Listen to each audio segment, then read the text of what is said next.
J'invite les personnes qui sont debout ou en phase de s'asseoir, Merci beaucoup. On va donc commencer cette table ronde qui s'intitule « Handicap et société, quelle place pour les publics concernés ?» Et vous allez voir qu'on a des intervenants de choix pour répondre à ces questions-là, avec des personnes en situation de handicap, évidemment, et puis des personnes de structures partenaires qui vont expliquer un petit peu comment les choses peuvent s'envisager. Et surtout, on va rentrer un peu dans le vif du sujet de quelle place pour les personnes concernées. Ce terme de place, il est très important. Je laisse la parole à Julie et à Charlotte qui vont se présenter et expliquer un petit peu comment elles vont mener les débats pendant cette matinée. À vous. Bonjour tout le monde, Charlotte Bondu. Julie Schmitt. Toutes les deux, nous nous sommes rencontrées à l'occasion d'une aventure de DIU, diplôme interuniversitaire, pour favoriser la construction du partenariat en santé. Et c'est donc notre angle de vue à toutes les deux. Aujourd'hui, c'est un peu l'occasion de se poser la question de notre rapport au handicap de manière générale, globale. C'est un peu ça qu'on souhaite partager tous ensemble. Et finalement, ce handicap, on en entend pas mal parler maintenant. On y a mis pas mal de moyens financiers, techniques, organisationnels. Mais est-ce là la problématique et les enjeux essentiels? Est-ce que ce ne serait pas plutôt de se laisser bousculer un petit peu, de déplacer un peu nos regards et voir en quoi, en apprenant plus, quelles sont les réalités du quotidien de chacun des handicaps, finalement s'informer sur ce que c'est moins, nos différences, nos diversités, et bien quelque part, là, il y a quelque chose qui se joue, plus transversal peut-être, hein, moins s'axer sur l'accessibilité, la formation, les déplacements, et donc tout couper en saucisson, en tranches saucissonnées, alors que finalement, c'est notre vie. Je passe la parole à Julie qui va lancer. Merci beaucoup Charlotte. J'ai un micro. Oui, merci Charlotte déjà pour avoir accepté du coup de co-animer et de co-construire aussi cette table ronde avec moi. Voilà, donc je me présente, du coup Julie Schmitt, donc je suis coordinatrice pédagogique à la faculté de médecine de Brest et j'ai été recrutée notamment grâce au projet Handicap Innovation Territoire, voilà, qui finance ce projet de diplôme interuniversitaire sur le partenariat patients professionnels de santé sur la région Bretagne pour les facultés de Rennes et de Brest.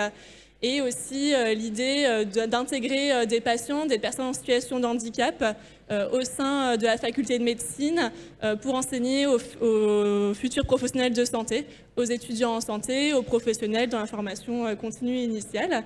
Et donc c'est un peu cette notion de partenariat aussi, patients, professionnels, personnes en situation de handicap, personnes concernées, qui nous relie et qui va être aussi le fil rouge de cette table ronde, avec différents intervenants.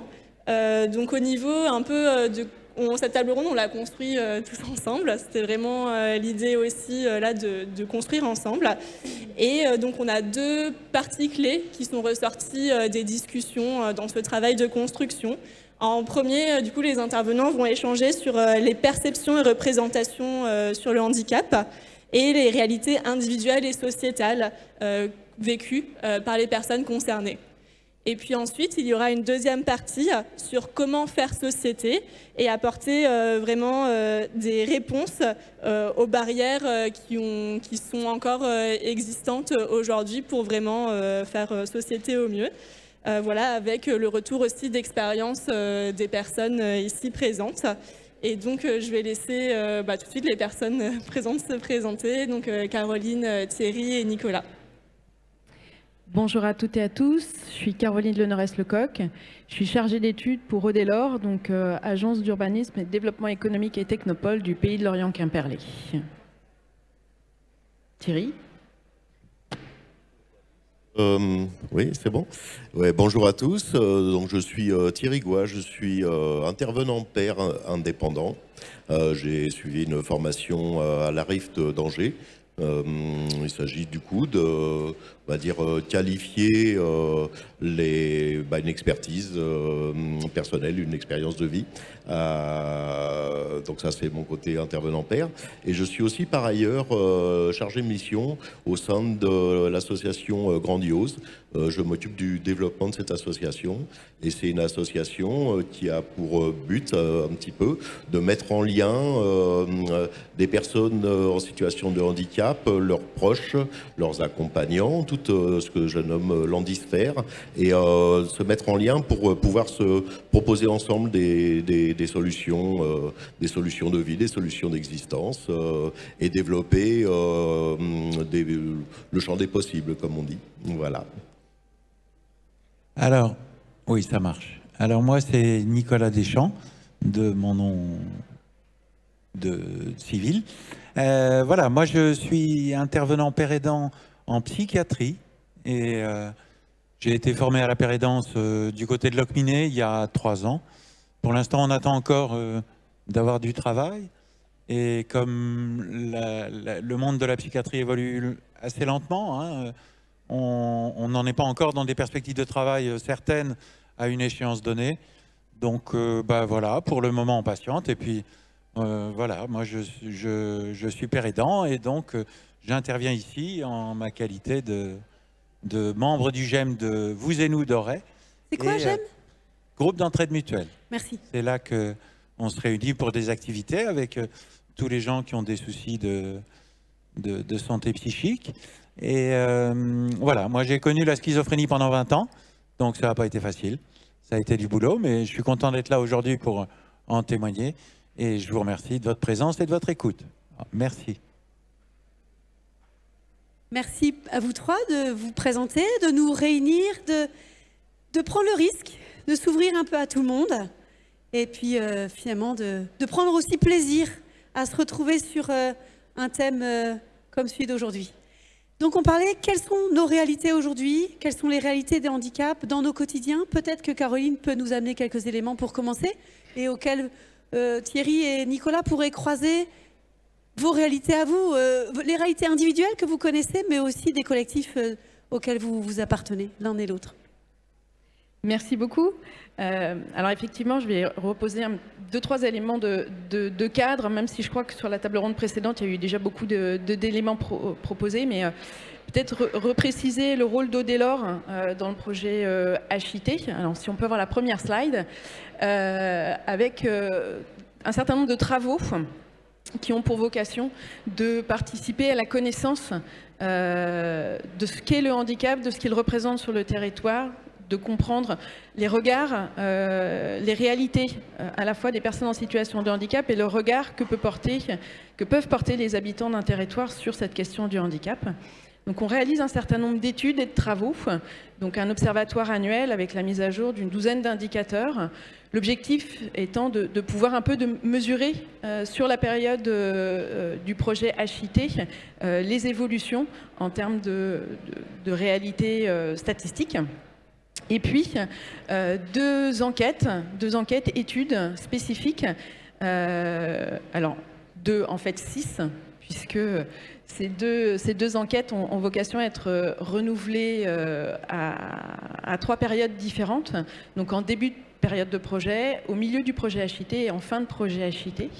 Donc, une première enquête qui concerne les personnes en situation de handicap, où on est allé échanger, rencontrer des personnes en situation de handicap pour en savoir plus sur leur quotidien, leurs difficultés, leurs satisfactions également, leurs besoins, leurs attentes. Donc ça, c'est une enquête qui a été réalisée pour la première fois en 2018, plutôt dans la phase de préparation du travail du HIT, qui va être de nouveau réalisée en 2023, l'année prochaine, et puis également en fin de programmation. L'idée étant de mesurer les évolutions côté personnes en situation de handicap. Et puis, une dernière étude qui concerne les perceptions du handicap par les habitants de Lorient Agglomération. Donc, quel regard les habitants de Lorient Agglomération portent sur les personnes en situation de handicap, sur le projet HIT aussi, leur niveau de connaissance. Voilà. L'idée étant de pouvoir croiser les regards autour de cette notion de handicap. Donc là, une première étude qui a été réalisée en 2020. La deuxième en 2023. Donc 2023, on va avoir une année bien chargée questions études sur les champs du handicap. Et de la même façon, à l'issue du projet HIT, là pareil, pour mesurer les évolutions en termes de perception du handicap. Et c'est important qu'on ait un regard partagé de l'ensemble des acteurs sur ce qu'est le handicap, ce qu'il représente et le regard croisé qu'on peut en avoir. De tous ces travaux, de toutes ces études, en échangeant, on a retenu 4 chiffres qui nous semblaient bien poser le contexte. Alors le premier, c'est les 16% de mémoire. 16,5% de la population de Lorient Agglomération déclare souffrir d'un handicap. Donc on est bien sur du déclaratif, ce qui explique le décalage avec les chiffres de la table ronde précédente. Donc c'était la slide précédente, je pense. Hop. Voilà. Par rapport à la statistique qui a été donnée sur la table ronde précédente, où on parlait avec 8,5% des personnes qui ont une reconnaissance du handicap, voilà, qui sont reconnues par la MDA pour leur handicap. Là, on est sur les personnes qui se déclarent en situation de handicap. Donc on voit bien que entre ce qui relève de la représentation officielle du handicap et du ressenti des populations, on a déjà un décalage et tous les handicaps ne sont pas forcément, ou toutes les personnes en tout cas en situation de handicap, ne font pas forcément la démarche de reconnaître leur handicap. Donc on a une première représentation qui est faussée et une sous-évaluation de ce que représente le handicap dans la société et pour les personnes qui sont autour de nous. Le deuxième chiffre qui nous semblait assez signifiant, c'est 52% des habitants de Lorient Agglomération se déclarent en relation avec une personne en situation de handicap. Donc une personne sur deux, plus de 50% de la population, ça veut dire que concrètement, ça concerne presque tout le monde. Donc ça, c'était un chiffre qui nous semblait aussi important. Donc voilà, la moitié de la population, plus ou moins directement concernée par ce sujet-là, directement touchée par un handicap ou concernée par une personne proche porteuse de handicap. Quand on parle de handicap, on s'est aussi posé la question de quel est dans l'imaginaire un peu collectif le handicap, les représentations de handicap. Alors souvent, pas forcément de surprise, mais pour plus de 60% des répondants, le handicap, c'est le handicap moteur. Donc la personne en fauteuil roulant ou la personne avec des béquilles ou un problème moteur, sachant que la diversité des handicaps est beaucoup plus large que ça et que, comme ça a déjà été rappelé sur la table ronde précédente, la très grande majorité des handicaps est invisible, donc on ne le voit pas, contrairement à la plupart des handicaps moteurs. Et puis le dernier chiffre qui nous semblait également intéressant, c'est le ressenti des habitants de Lorient Agglomération par rapport à cette thématique du handicap et aux personnes en situation de handicap. On voit 70% des habitants de Lorient Agglomération qui ressentent de l'empathie ou de l'admiration envers les personnes en situation de handicap, ce qui peut paraître peut-être contre-intuitif. En tout cas, on n'est pas dans une représentation misérabiliste ou négative du handicap, mais en tout cas plutôt dans une démarche ou une approche valorisante des personnes en situation de handicap. Donc voilà sur le cadre quelques rappels qu'on voulait poser avec mes collègues, puisqu'on l'a préparé ensemble. Mais je vais leur laisser la parole parce que eux, ils sont directement en présence. Ouais. Moi, j'ai envie de réagir à ça en disant que, en fait, bon, j'entends ces pourcentages, mais on est tous handicapables. C'est-à-dire qu'il y a un moment ou un autre de l'existence de chacun Effectivement, on ne sera peut-être pas forcément répertorié dans une case bien précise de notion de handicap, mais on est tous, à des moments particuliers de nos existences, dans des limites de capacité. Ça peut être temporaire, ça peut être l'occasion, par exemple, d'avoir à un moment donné un accident de la vie qui limite nos capacités. Ça peut être le vieillissement, on est tous concernés par le vieillissement. Il y a toujours des moments dans l'existence où on sera en limite de capacité.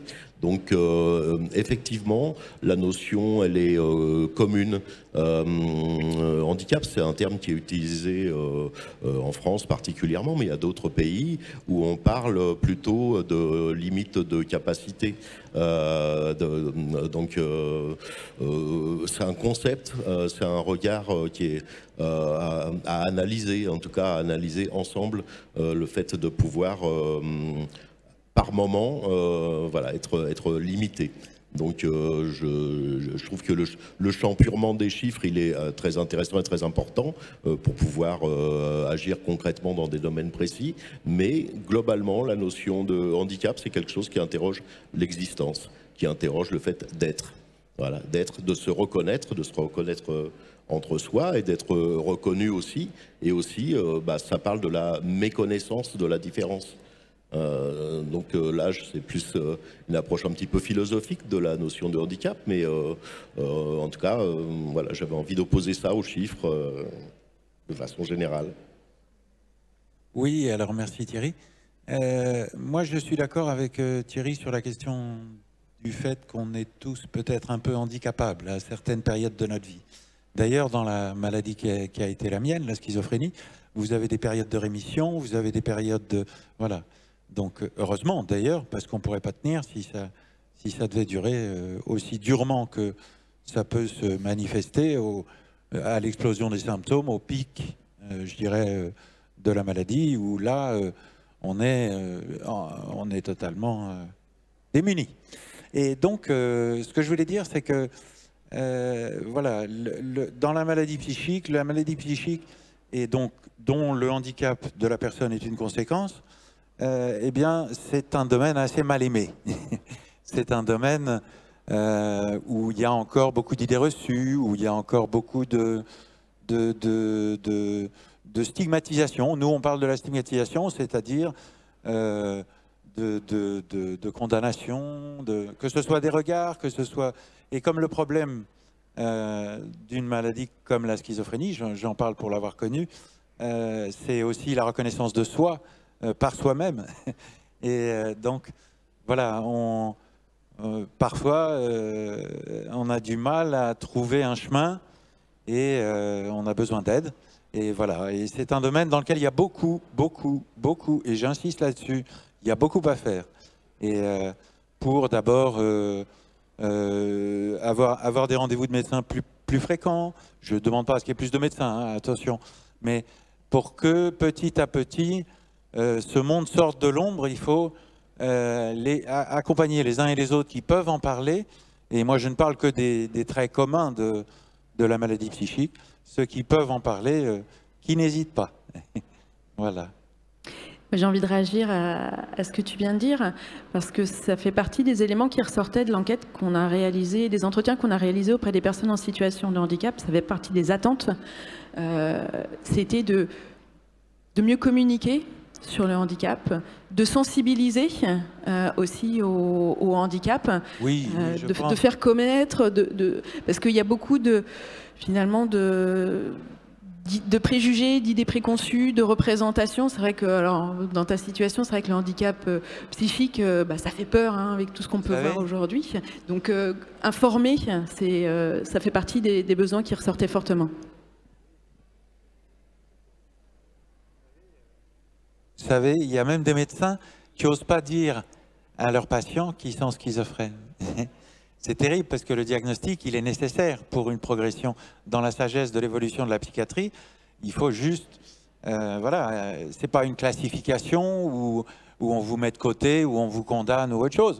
Mais pour un protocole de soins, ce qu'on appelle l'alliance thérapeutique, c'est-à-dire ça, c'est ce dont je vais parler quand ça viendra dans la discussion, mais maintenant, on évolue dans la psychiatrie vers un travail de soins pour le patient avec le médecin, avec le psychothérapeute, avec voilà, ça évolue. Et voilà. Mais ce que je voulais dire, c'est que c'est ce que Caroline disait, oui. C'est faire connaître, Voilà, informer, sensibiliser. Sensibiliser, exactement. Je suis là pour ça et voilà, moi je. Mais quoi faire connaître? Peut-être que j'ai entendu, on se cogne à nos limites, à des moments différents de nos vies. On se cogne aux réalités d'un handicap qui va apparaître de manière ponctuelle ou qui va s'installer, qui va vraiment nous appeler à nous déplacer. Vous pouvez nous donner une, deux situations où vous êtes cogné à vos limites, ou alors où vous avez partagé ce vécu-là avec un père ou avec quelqu'un qui n'est pas confronté à ça. Et finalement, informer, sensibiliser concrètement cette réalité-là, dans le vécu. Ça vous parle? Oui, alors je peux réagir à ça en disant que la moitié de ma vie, première moitié de ma vie, j'ai été valide, actif dans le domaine jardin espace vert et dans les spectacles de rue. Lorsque j'ai eu une trentaine d'années, je me suis retrouvé en situation de handicap moteur. En parallèle de cette situation, il y avait un premier écueil qui était effectivement la classification handicapé moteur, mais il y avait aussi un champ du handicap qui n'était pas perçu et qui fait pourtant partie intégrante de mon identité, c'est tout ce qui impacte sur le côté douloureux, sur le côté l'impact psychique de la douleur chronique. Donc je suis voilà, j'ai une pathologie médulaire qui fait que j'ai des douleurs chroniques, comme on pourrait imaginer qu'une personne amputée, voilà, quand on projette la notion du membre fantôme et des douleurs inférentes à cette notion-là, il y a un impact. Pour moi, c'est un petit peu pareil sur l'ensemble du corps. J'ai une atteinte assez haute et du coup, la sociabilisation de mon handicap, d'une part, il y a le côté purement voilà, encadré qui est une notion de handicap moteur, alors que j'ai mes solutions de mobilité, je les ai trouvées, donc je suis pas, en fin de compte, pas si limité que ça en termes de mobilité. Je conduis un véhicule, j'ai un fauteuil roulant, voilà, j'ai trouvé des solutions. Il existe un ensemble de solutions par rapport à la notion de mobilité réduite. Donc la société et moi, on trouve voilà, des solutions à la mobilité. Par contre, tout ce champ impactant du handicap psychique, douloureux, la fatigabilité, tout ça, ne rentre pas dans la définition globale du champ du handicap. Pourtant, c'est plutôt dans ce domaine-là où j'ai le plus de difficultés, le plus de souffrance. Et c'est ce qui m'use le plus. Donc voilà, je ne sais pas si j'illustre bien là, mais voilà, c'est pour parler de ça. Alors, pour ma part, dans la maladie psychique, la schizophrénie en particulier, hein, mais les limites, elles sont, ça dépend des symptômes. C'est-à-dire que les hallucinations, c'est tout un système qu'on subit, hein, la maladie psychique, et c'est surtout beaucoup de souffrance. Et donc il y en a qui disent, il y a beaucoup de préjugés, beaucoup d'idées reçues sur la violence, sur tout ça et tout, mais en réalité, si vous voulez, il y a des moments où moi j'ai été dans un système délirant, c'est-à-dire que j'interprétais par exemple, je ne sais pas, tous les mouvements s'interprétaient dans un système de sens qui était incohérent. Et comme c'était incohérent, c'était difficile à partager, sauf avec le médecin, mais il faut aussi que ça puisse fonctionner avec le médecin, et c'est pas toujours facile de trouver un médecin en qui on a confiance, parce que la limite, la plus grande limite d'un schizophrène, du schizophrène que j'ai été au moins, mais je me suis formé un peu, c'est de faire confiance. Le schizophrène, par définition, ne peut pas faire confiance, très souvent, hein, je porte pas de jugement, hein, mais très souvent, il ne peut pas faire confiance parce que personne n'adhère à sa compréhension délirante du monde. Et donc, il y a un vrai isolement dans dans la schizophrénie. Et plus les symptômes se développent, c'est-à-dire les hallucinations alimentent le délire et le délire alimente les hallucinations, plus la personne va être handicapée justement par sa maladie psychique et du coup ne plus avoir de capacité parfois à communiquer avec l'extérieur. Et ça, c'est là que... Alors moi, j'ai eu la chance d'accepter les médicaments assez vite, mais ça n'a pas empêché la maladie de se développer. Je pense qu'il faut cheminer et maintenant on peut, grâce à certaines évolutions de, par exemple l'apparition des pères aidants, tout ça, on peut évoluer vers une amélioration déjà à considérer les malades psychiques comme des usagers, c'est déjà une belle chose. Moi, à mon époque, je passais devant le médecin et puis on me regardait d'un œil comme ça, et puis on se demandait d'ailleurs des deux qui était le plus le plus bizarre, on dira, même si c'est pas un terme très scientifique. Et du coup, voilà, si vous voulez, c'est un parcours, c'est un chemin, la schizophrénie. Mais moi, je voudrais dire une chose, et je termine là-dessus parce que je prends un peu de temps de parole là. Je voudrais dire une chose, ne dites plus aux schizophrènes qu'ils n'ont aucune chance de s'en sortir. Hein? Le rétablissement, c'est possible. Le rétablissement, ça n'est pas la guérison, c'est possible, parce que ce sont des maladies chroniques. Mais le rétablissement, c'est possible. Et le rétablissement, c'est une amélioration Moi, j'ai plus de délire, j'ai plus d'hallucinations, enfin, quelques-unes, hein, des réminiscences, des souvenirs, voilà. Et j'ai une structure schizophrène à l'intérieur.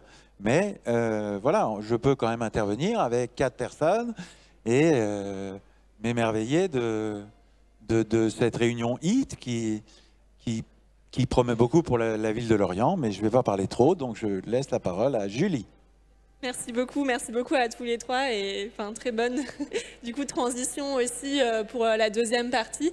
C'est vrai qu'au final, on est parti des représentations et des perceptions apportées par Caroline et on voit comment les perceptions du handicap aussi aujourd'hui et les représentations font qu'on s'imagine aussi le handicap comme quelque chose un état qui serait fixe et du coup dans lequel on resterait. Et avec vos témoignages aussi, et vos retours d'expérience, on a pu voir qu'en fait c'était aussi ces représentations pouvaient être faussées aussi par les perceptions qu'on en a.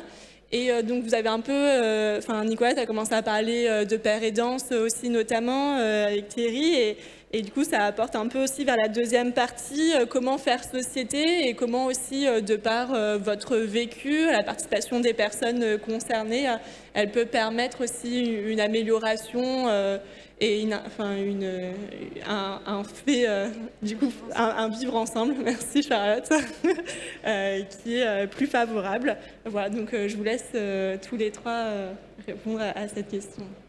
Alors juste, effectivement, redire que toujours dans les résultats des enquêtes qui sont réalisées, la meilleure prise en compte des besoins des personnes en situation de handicap dans les projets divers et variés. Alors moi, je vais plutôt être sur des projets portés par les collectivités, par exemple, mais également les projets associatifs d'accès aux équipements culturels, et je ne parle pas uniquement d'accès PMR, même si c'est la première idée qui vient à l'esprit.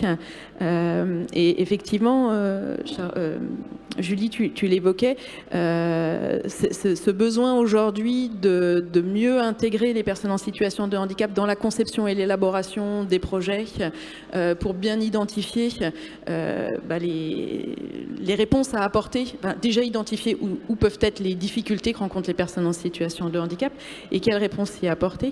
Je vais juste apporter un tout petit témoignage. J'ai participé à un groupe de travail dans le cadre du projet HIT où on souhaitait intégrer des personnes en situation de handicap. Et on avait mis la réunion à 9h du matin.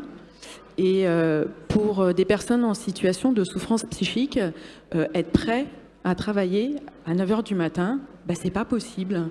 Et tant qu'on n'a pas finalement ce retour de l'expertise d'usage du patient expert, nous, valides, on n'a pas conscience en fait de la difficulté que ça peut représenter.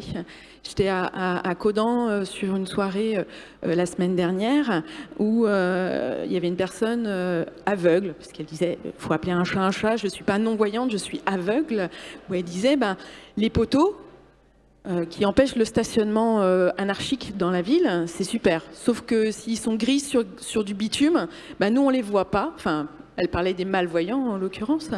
Mais tant qu'on n'est pas dans les situations, voilà, dans les chaussures, dans les baskets ou dans les roues, et ben on ne connaît pas en fait les difficultés. Donc c'est important de pouvoir avoir ce regard de l'expertise d'usage du patient expert, mais ça se structure et ça s'organise. Et c'est vrai que vos expériences pour ça sont très intéressantes. Sont intéressantes et nécessaires, voilà. Et on n'est pas dans deux mondes différents, on est vraiment dans deux mondes conjoints, enfin dans un monde conjoint, enfin, dans deux mondes pour le coup, on est dans un même monde et on a à apprendre en permanence les uns des autres et c'est vraiment par un dialogue quand on a la capacité à dialoguer. Donc je pense que ce qu'il faut c'est instaurer des ponts en permanence, des lieux d'échange, faire société, c'est pouvoir intégrer dès la naissance les différences.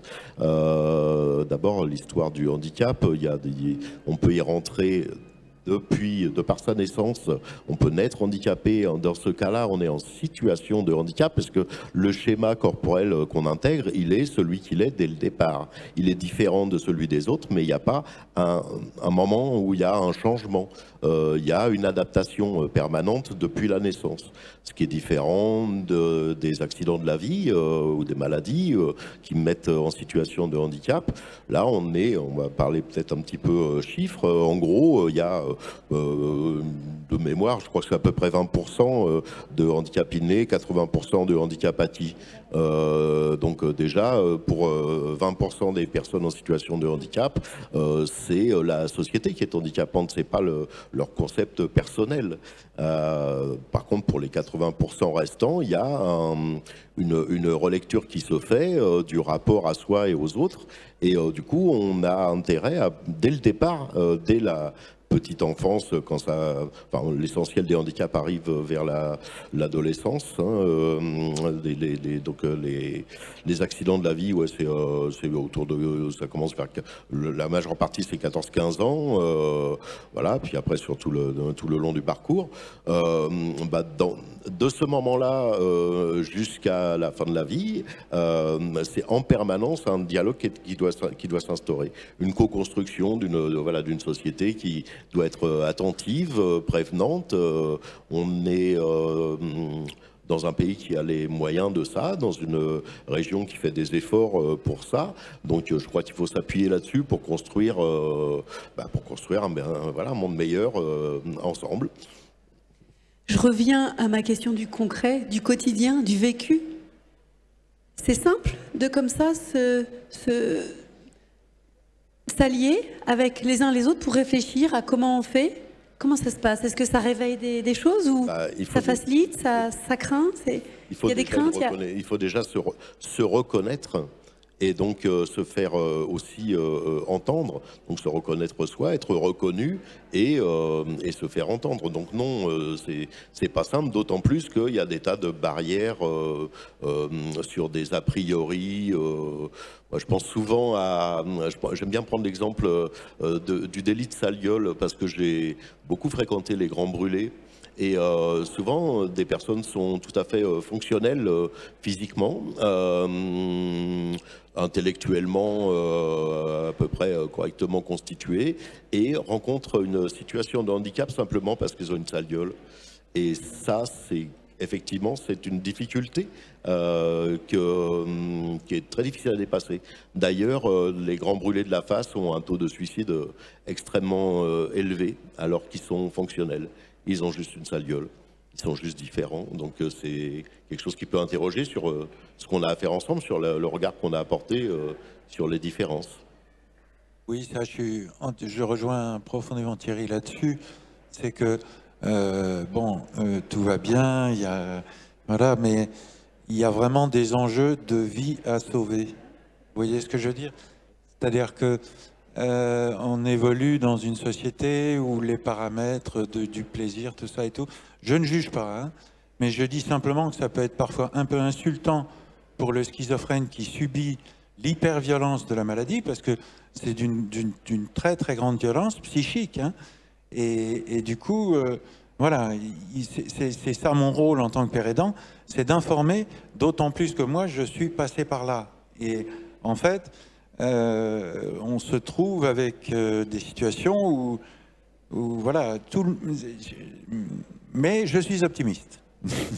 Je suis optimiste et je ne vais pas faire un tableau noir de tout. Je pense qu'on peut évoluer vers une amélioration dans la mesure où on en vient à des systèmes de soins enfin, pas des systèmes de soins, mais des alliances thérapeutiques, justement. J'ai toujours ce mot-là à la bouche, parce que pour moi, c'est la façon dont le malade pourra être respecté et pourra bénéficier du savoir du médecin, du savoir de l'infirmière, du savoir et de la médication nécessaire, même si c'est difficile à accepter, pour atténuer parce que je vous dis, pour un schizophrène, moi je le vis, hein, parce que ça m'arrive d'avoir des retours de maladie. C'est pas par vous-même que vous allez pouvoir diminuer les symptômes. C'est toujours, alors parfois en prenant de l'alcool, ça c'est vrai, parce que l'alcool est un très bon antipsychotique et c'est très dangereux, mais voilà, je maintiens que pour aller vers le rétablissement, il faut une certaine conscience de la nécessité du traitement, malheureusement. Mais il faut un bon médecin qui puisse vous écouter sur ce symptôme-là, j'en veux pas, cet effet secondaire-là, j'en veux pas, et il faudrait plutôt penser à autre chose, si c'est possible, etc. Et voilà, c'est ça qu'on appelle l'alliance thérapeutique, c'est où on a la parole. À mon époque, on ne l'avait pas encore. Donc, parfois, on se faisait hospitaliser sans rien comprendre, parce qu'il y avait une personne qui disait, voilà, il n'est pas bien, alors que c'était juste, je ne sais pas, une phase, un petit passage difficile. Et moi, il a fallu que, enfin, j'en témoigne, hein, je vous le dis, il a fallu que je me protège, même de mes parents. C'est pour ça que la confiance, c'est pas facile pour un schizophrène. Ouais. Laisse Thierry, oui.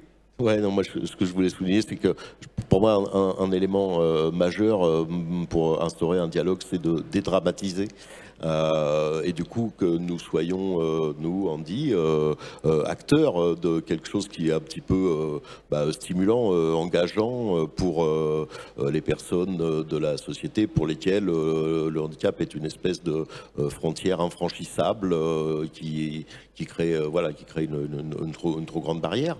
C'est peut-être aussi à nous de participer et de proposer des éléments d'échange, des éléments le fait de faire ensemble, de pratiquer ensemble des choses pas forcément extraordinaires.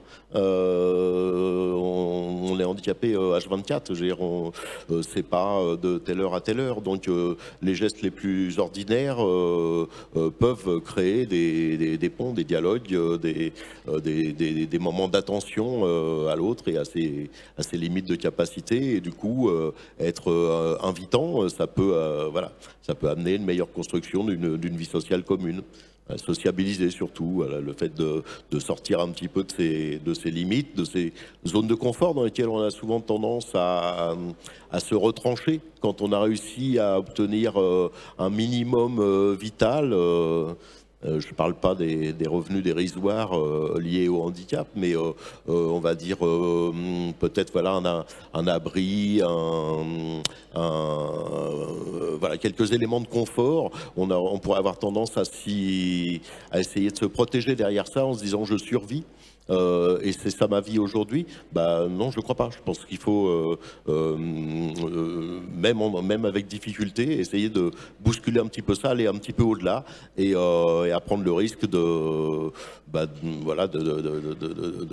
se rencontrer, de se mettre peut-être dans des situations parfois inquiétantes, déstabilisantes, mais en tout cas qui amènent du dialogue. Voilà. Merci beaucoup.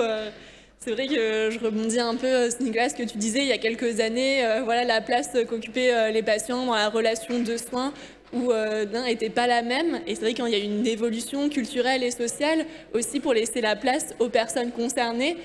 Oui, tu voulais rebondir. Non, ce que je voulais dire, c'est que moi, je suis fondamentalement optimiste. Je vous parle avec toute la gravité qu'exige une situation comme celle des schizophrènes que je vois, moi, en étant plus ou moins père aidant. Je suis entièrement d'accord avec Thierry aussi qu'il faut dédramatiser, mais voilà, je suis optimiste, moi, sur la pérédance. Je voulais corriger, hein, parce que si Si, compléter, oui. Compléter. Et donc, voilà, on va y arriver, mais il faut s'y mettre. Collectivement, et une nécessité, comme tu disais Thierry, vraiment aujourd'hui, voilà, parler de handicap sans personne en situation de handicap, pour nous ça semble voilà, irrationnel comme concept. Voilà, les associations de patients ont beaucoup porté le rien pour nous sans nous. Et je crois que c'est un peu aussi ce qu'il y a à retenir. Voilà, on l'a vu à travers vos expériences aussi, de ce que vous rapportez. En fait, tant qu'on n'a pas vécu cette situation, il est difficile voilà, d'en parler. Enfin, Caroline, tu disais aussi, tu montrais l'exemple, toi en travaillant aussi avec des personnes concernées sur le handicap, que de vraiment, sans en fait aller vers ces personnes aussi et leur laisser la place. Parce que, voilà, Thierry, tu parlais aussi de la nécessité de proposer aussi, vous, des solutions, mais il y a aussi la responsabilité collective et sociétale de laisser la place et donner le pouvoir aux personnes de prendre cette place. Et je pense que c'est aussi toutes ces notions-là qui sont au cœur, qui vont permettre aussi des transformations sociétales et des enjeux majeurs pour améliorer le vivre ensemble. Voilà, Charlotte. Oui, peut-être que maintenant, ce qui serait sympa, c'est qu'on vous donne peut-être la parole, que vous ajoutiez des choses, parce qu'on n'a jamais fini. Hein, Cécile peut nous aider à ce niveau-là. Et puis, on va rebondir, hein, on va continuer en fonction de ce que vous auriez, vous, à ajouter à ce qu'on vient déjà un petit peu d'apporter. Je vous amène le micro. Surtout qu'il faut laisser le temps de signer la réponse et la question. Bonjour, je suis très impressionné par cette table et par ce qu'ont dit les deux personnes en situation de handicap. Je dis à deux choses. La première, c'est que ce que vous avez exposé est clair et raisonnable. On n'est pas dans l'émotion, on n'est pas dans la pitié, on est dans des gens qui parlent ensemble, des gens qui sont adultes, responsables. Et deuxièmement, dans les leçons que vous nous donnez, je trouve, il y a celle-ci, vous êtes entrepreneur de votre vie. Et on a tous à être entrepreneur de votre vie, mais vous en faites une démonstration éclatante. Merci beaucoup. Merci à vous. Merci, oui. Est-ce qu'il y a des questions? Ou des remarques aussi des personnes qui veulent réagir? Moi, j'en avais quand même. C'est que par rapport à ce qu'a dit Lille Skuna tout à l'heure, il disait que c'était la question de la... Je vais peut-être me remettre ici, pardon. De la représentation. On disait qu'avant d'entendre des témoignages comme il y a ici, on ne peut pas prendre conscience des difficultés comme un horaire trop tôt, un trajet un peu trop compliqué et tout ça. Mais pourquoi? Parce qu'en fait, on n'a pratiquement aucune représentation, on n'a pas de récit, on n'a pas de narration de la personne en situation de handicap dans la vie de tous les jours. C'est-à-dire qu'on est obligé de parler de laisser la place, vous de prendre la place, parce que sinon, dès que vous êtes dans l'isolement, oui. Vous êtes renfermé sur un handicap. Encore plus, je pense, Nicolas, tu as raison, la question de la schizophrénie et des maladies mentales entraîne sans doute moins naturellement une espèce d'empathie de la part de certaines personnes parce que c'est très méconnu, mais aussi parce que dans les représentations cinématographiques, culturelles, de la vie de tous les jours, le schizophrène, c'est le type qui est avec un couteau derrière la porte. On est d'accord.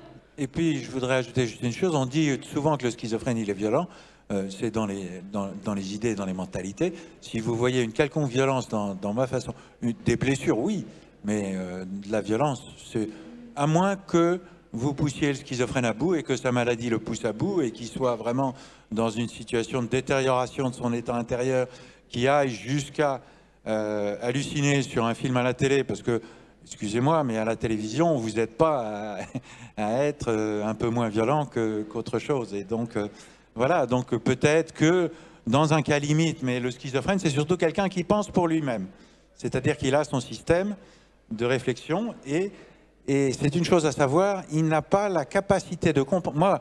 Moi-même, hein, là je témoigne, j'avais un délire et pourtant j'avais une certaine raison, j'avais un délire et c'était moi qui avais raison et tous les autres autour qui avaient tort. Et ça, c'est juste un symptôme. C'est une des caractéristiques de la maladie, de la psychose, dans le dictionnaire on peut le lire, c'est que le malade ne reconnaît pas le caractère morbide de sa maladie. Morbide voulant dire, dans le langage médical, malade. Donc vous êtes dans une abstraction et vous n'avez pas la capacité de la relativiser, quoi, à moins que les circonstances vous y aident. Pour Justement, vous, c'est la vérité. ma question à Nicolas et puis à Thierry aussi, et puis pourquoi pas à Charlotte, c'est qu'est-ce qui fait qu'à un moment donné, parce que la père aidance, tout le monde en a parlé comme si c'était un mot très connu, ça fait pas tellement longtemps dont on entend parler grand public de cette notion de père aidance et de patient expert. Moi, j'aurais bien voulu qu'on revienne juste un petit peu sur ces notions-là. Depuis quand on les utilise vraiment? Depuis quand on parle d'handicapable, d'handi-acteur? Et vous, à quel moment, en situation de handicap, vous vous êtes dit, moi, je veux faire ça, moi. Je veux être père aidant parce que je peux amener des choses à la fois aux valides et aux personnes en situation de handicap. Thierry, peut-être? Alors, la notion d'intervention pair est apparue en France dans les années 80 et plus particulièrement dans le domaine de la psychiatrie. C'est issu d'un mouvement qui est né aux États-Unis dans les années 60-70, qui est du coup c'était un petit peu le résultat de la guerre du Vietnam. Enfin, il y a deux origines. La première origine, c'est le macartisme, l'alcoolisme, enfin les groupements d'alcooliques, et donc la méthodologie de la notion de parité s'est fait au travers l'addiction à l'alcool et les groupes de parole autour de l'alcool. De là, ça a été décliné dans les années après guerre du Vietnam, parce que du coup il y avait beaucoup de personnes qui se retrouvaient en situation de handicap moteur, physique. Du coup, il y a eu des groupements qui sont faits parce qu'il n'y avait pas une prise en charge nationale organisée. Donc, ce sont des groupements indépendants qui se sont mis en communauté et qui ont créé l'Independent Living Movement. Donc, c'est des communautés de personnes en situation de handicap qui sont mis ensemble et qui ont revendiqué des droits. Du coup, il y a eu un accompagnement qui s'est fait au niveau universitaire, toujours dans les années 70, et ça a inspiré la nouvelle psychiatrie en France, qui a importé un petit peu ces principes de fonctionnement et qui se sont déclinés petit à petit, mais très doucement, avec une énorme inertie, et qui amène aujourd'hui à ce qui est plusieurs regards croisés sur cette fonction de on se ressemble, on a à s'apporter entre soi et on a à apporter à l'ensemble de la société avec un dialogue. Mais c'est d'abord une notion de reconnaissance, pas uniquement dans des pathologies particulières, mais plutôt dans un regard croisé sur le handicap, de se reconnaître en situation de difficulté qui amène une nécessité de construire quelque chose de différent. Voilà, donc en gros la fonction de père et son histoire. Aujourd'hui, voilà, ça se décline. J'espère qu'on arrivera à des formations de haut niveau pour qualifier ça, parce que c'est pas uniquement partage d'expérience, ça va au-delà de ça. C'est plus qu'un partage d'expérience, c'est carrément. Enfin, moi, je revendique une professionnalisation et tout le cadre d'une professionnalisation, c'est-à-dire autour de la législation du travail, voilà, un cadre à mettre en place, des diplômes à mettre en place qui soient fondés, un vrai travail universitaire de recherche en sociologie autour de ça. Il y a un vrai travail à construire en commun autour de ce métier d'intervenant père. Charlotte, ouais. Oui, ça me démangeait, désolée. On parle de MSP, de médiateur santé-père, où en fait, aujourd'hui, c'est peut-être le premier statut qui, professionnellement, va être en cours de définition et de concrétisation. Parce que depuis plus de 10 ans, il y a des expériences en France, et donc tout doucement, il y a un statut qui est en train d'être mis en place, une fiche de poste, et donc envisager qu'il puisse être rémunéré, intégré dans des équipes, en hôpitaux psychiatriques, dans des services. Donc ça veut dire se confronter aux craintes des soignants d'accueillir un patient au sein et qui pourrait, soi-disant, remettre en cause leur méthode. Non, en fait, c'est venir compléter. Et comment ? Enfin, moi, ce que j'en sais, c'est qu'une fois qu'un médecin, une fois que des soignants ont expérimenté l'intégration d'un père aidant ou d'un médiateur père au sein de son équipe, il ne veut plus le lâcher. Il a compris que, mais la crainte, c'est de s'ouvrir à cette dimension-là. Et après, c'est parti, on a du mal à faire marche en arrière. J'avais envie d'ajouter une étape, et puis après, Nicolas, tu finiras, une étape parce que tu soulevais, Thierry, qui est que Il y a eu aussi les années 80 en France avec les années SIDA, en fait, et où les malades eux-mêmes ont senti qu'il fallait qu'ils se mobilisent entre eux parce qu'ils en savaient beaucoup plus que les médecins, que les soignants. Absolument. Ils se rendaient compte, comme il n'y avait pas de solution, eux étaient moteurs pour en trouver eux-mêmes, pour aller eux-mêmes en chercher à partir de leurs expériences. Et collectivement, ils se sont organisés, et c'est ça qui a été très très fort, c'est cette dimension à la fois de tout doucement expérimenter, tenter, en déduire des éléments, les croiser et avoir un savoir collectif. Et de ce savoir collectif, on en sort des savoirs qui peuvent devenir scientifiques en fait. Et on arrive au savoir expérientiel des patients. Et moi, j'avais envie de continuer, avant que Nicolas termine, sur le volet justement. Je vous parlais tout à l'heure on s'est croisés, Julie, dans une dynamique de déploiement du partenariat en santé. Et bien justement, c'est comment, du témoignage, comme tu soulevais tout à l'heure, Cécile, on en arrive au partenariat. Il y a plusieurs étapes possibles. On peut donner la possibilité à des gens, aux patients d'être consultés, d'émettre un avis, des avis, plusieurs, mais aussi après le témoignage, donc, et puis, ou alors de participer plus souvent à des dynamiques, à des projets de recherche, à des évolutions ou à des transformations dans des services, mais on peut aller jusqu'au partenariat et jusqu'à la co-construction. Cet après-midi, ce midi, cette table ronde, on a eu une idée toutes les deux, on s'est dit, bon, on essaie de la faire émerger, mais on va la confronter, nos questions, avec d'autres, parce qu'on veut donner la parole, effectivement, à des personnes qui vivent la situation de handicap. Et on s'est réunis ensemble, et on a fait quelque chose ensemble. Voilà, ça donne ce que ça donne. Par exemple, c'est une expérience. Et là-dessus, il y a quelque chose à expérimenter et à construire. Et d'ailleurs, nous, on a établi en équipe avec d'autres, on est une dizaine, un DIU en Bretagne, comment construire le partenariat, comment on le met en place. Ça se réfléchit, ça s'expérimente. Et on peut se créer des binômes entre le soignant et le soigné, justement, commencer par ça. Et tout doucement évoluer, se risquer, changer les binômes et partager nos expériences. Tu veux compléter peut-être ? Moi, il y a une notion qui me semblait importante, c'est vraiment cette d'horizontalité. C'est-à-dire que dans la notion de partenariat, il y a vraiment cette horizontalité, c'est-à-dire les professionnels, les personnes concernées, et puis c'est-à-dire que chacun vienne avec leurs savoirs qui sont complémentaires et qui construisent ensemble. Et c'est vrai qu'en France, on parlait, Thierry, tu disais, c'est un mouvement qui est venu des États-Unis, l'engagement des patients, etc., dans les groupes, notamment sur les addictions. Et puis en France, aujourd'hui, on a des choses qui évoluent, l'universitarisation, donc nous, du coup, qu'on fait l'expérience donc tous les jours à la faculté des médecines bretonnes, que ce soit à Rennes ou Brest, avec aussi donner aussi les ressources aux personnes, qui après donc on reçoit des professionnels mais aussi des patients, partenaires après qui viennent aussi chercher des fois un réseau, une culture commune pour ensuite être intégrés et s'intégrer dans des projets en partenariat et faire entendre aussi participer en fait collectivement à une amélioration de la qualité de vie, de la qualité des soins des personnes. Dernière réaction peut-être avec Nicolas et puis le dernier mot à Caroline. Oui, moi je voulais dire surtout, et je remercie de nous avoir considérés comme des entrepreneurs, c'est intéressant. Je remercie du retour.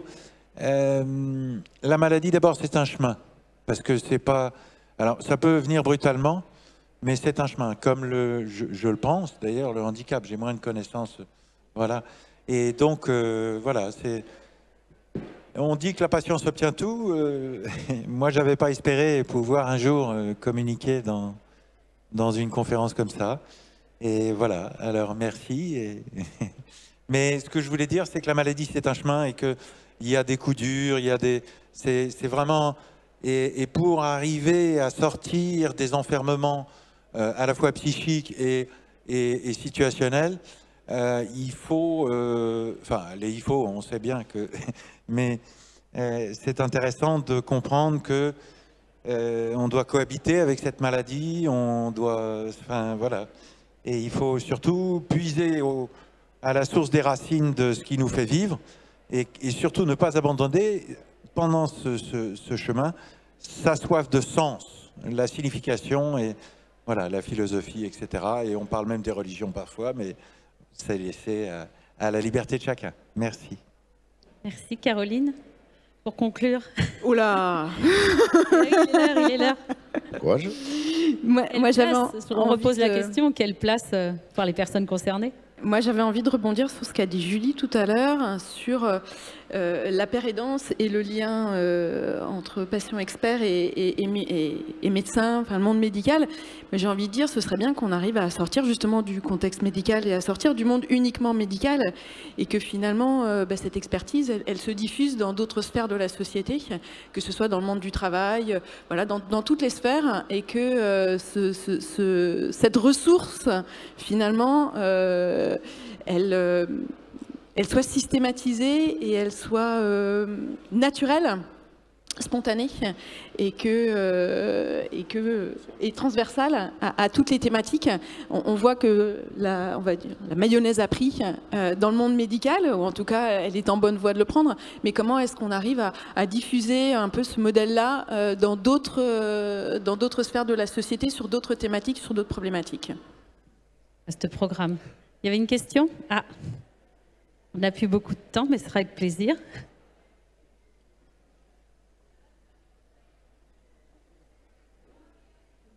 Je n'ai pas l'habitude de parler en public. Pardon. Je suis aidante familiale. Ça veut dire que je suis mère de personnes handicapées. Et donc, je voudrais travailler sur la création de liens dans la ville, dans la société, avec des points de rencontre dans la ville, pour permettre de créer, parce que la difficulté, c'est pas tellement de vivre par exemple dans un appartement ou bien dans une institution, la difficulté c'est de créer des liens dans la ville. Donc je voudrais travailler sur cette possibilité-là, s'il y a des commissions, des groupes de travail, eh bien je voudrais travailler là-dessus. Je ne sais pas si je me fais comprendre. Alors, en partant des besoins des personnes handicapées, les personnes handicapées ont les mêmes besoins que les personnes non handicapées. C'est-à-dire qu'elles ont besoin de manger, d'entretenir leur linge, de faire leur ménage et tout. Et donc, à partir de ces besoins indispensables, créer des points de rencontre qui permettent de créer des liens. Je pourrais vous donner un exemple d'idée, parce que j'en ai parlé déjà beaucoup, mais ça n'a pas eu d'impact. Par exemple, créer des liens. Une personne handicapée a besoin d'entretenir son linge, comme tout le monde. Et donc, en général, donc elle a besoin d'entretenir son linge. J'ai vu qu'à Bayonne, il y a c'est juste à la télévision, j'avais vu des idées pour la France sur Antenne 2. Et il y avait un documentaire, ça s'appelait « Le stop du linge » à Bayonne. Donc il y a eu, quand on va laver son linge dans une laverie, on met son linge à laver, on est obligé d'attendre 1h30 ou 2 heures avant qu'il soit lavé pour le faire sécher. Donc c'est une perte de temps énorme et puis vraiment c'est d'un ennui très important.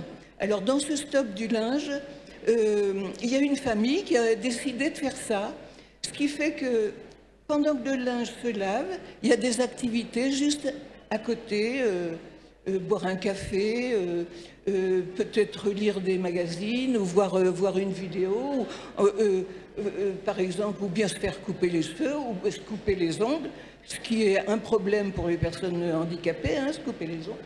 Donc faire des activités comme ça qui créent du lien. Excusez-moi, vous proposez vous-même ce genre d'action? Moi je cherche parce que... vous cherchez en fait, vous n'êtes pas proposant. Je cherche la possibilité de le faire parce que moi je suis débordée par le travail d'aidant familial. C'est un boulot à temps plein. Oui, c'est un métier, oui. Donc je ne peux pas. Puis je suis âgée. Je n'ai pas besoin de donner mon âge. Je suis âgée.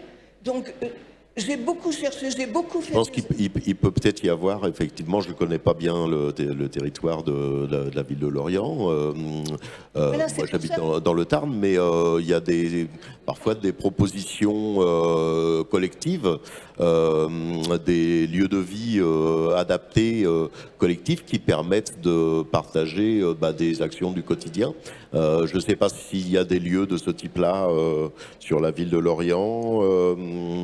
De type communautaire, en fait. Il y a des commissions, hein, le HIT, je crois, a développé ça justement. Donc, voilà. Il y a un certain nombre de commissions sur ce que vous proposez, c'est-à-dire des moments partagés. Mais il faut vous renseigner. J'entends bien vos difficultés, mais vous allez pouvoir en plus les rencontrer après la table ronde. Vraiment, je vous invite à continuer le dialogue, vous avez raison. Mais là, on va être obligé de vous laisser la possibilité de manger. Mais avec le HIT et le fait que Lorient Agglo ait répondu justement à ce handicap innovation territoire, il y a quand même énormément de choses et énormément de commissions qui ont été mises en place. On va le voir cet après-midi avec l'emploi. Je vous invite à revenir. Et autour de l'accès à la culture, vous verrez qu'il y a des commissions partagées avec des personnes en situation de handicap, tout type de handicap pour le coup, troubles autistiques, moteurs, toutes sortes de handicaps. Et on voit avec eux, en tant qu'usagers, quelles sont les choses à revoir. Donc, je vais être obligée de ne pas pouvoir engager la discussion parce que les gens en plus qui vous suivent sur Internet ne vont pas entendre. Nicolas, Thierry, Caroline, Julie et Charlotte. Déjà, je les remercie beaucoup pour leur implication, leur investissement. C'était passionnant de les voir construire cette table ronde. Merci beaucoup à elles et à eux. Et vous pouvez les applaudir parce qu'ils nous ont fait des témoignages très, très sincères, très intéressants. Voilà. Je vous donne rendez-vous à 14h30 pour parler emploi et handicap. Merci en tout cas de votre attention et n'hésitez pas à venir discuter, échanger avec nos intervenants. Merci beaucoup et bon appétit.